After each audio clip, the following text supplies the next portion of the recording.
त्या छोट्या छोट्या चिठ्ठ्या माहीत आहेत का? त्याला स्टिकी पेपर असंही म्हटलं जातं किंवा पोस्ट-इट नोट्स असंही म्हटलं जातं. याचा शोध कसा लागला हे जाणून घेणं खूप रोचक आहे बरं का. स्पेन्सर सिल्व्हर नावाचा एक संशोधक असा डिंक तयार करण्याचा प्रयत्न करत होता जो अतिशय पक्का राहील, म्हणजे एकदा त्या डिंकानं चिटकवलं की लवकर ते अजिबात निघणार नाही. हे संशोधन करत असताना जो डिंक त्यानं शोधला तो डिंक मात्र त्याच्या अपेक्षेपेक्षा एकदम वेगळा होता, म्हणजे अतिशय हलका आणि खूप सहजपणे निघणारा. सगळ्यांना वाटलं हे त्याचं खूप मोठं अपयश आहे, पण स्पेन्सर सिल्व्हरनं ते आपलं संशोधन डोक्यामध्ये तसंच ठेवलं, तो डिंकही तसाच ठेवला.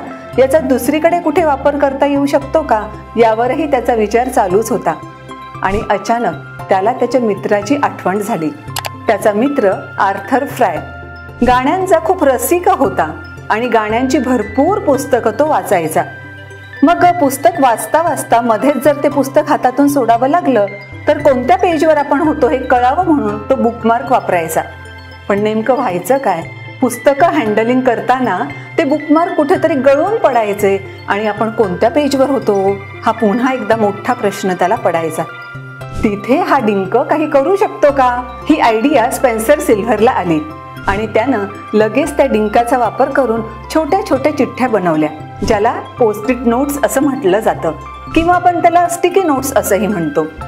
आता त्या आर्थर फ्रायचंही काम खूप सोपं झालं होतं, कारण ही चिठ्ठी तिथे चिटकवून द्यायची, इझिली काढायची, पुन्हा दुसऱ्या ठिकाणी चिटकवायची. 2-3 वेळेस तर ती अर्थातच वापरता येण्यासारखी होती सुद्धा आणि सहजपणे चिटकणारी, सहजपणे निघणारी. असाही शोध आपल्यासाठी आता किती उपयोगाचा ठरतोय हे तुमच्याही लक्षात येतंय ना? थँक्यू.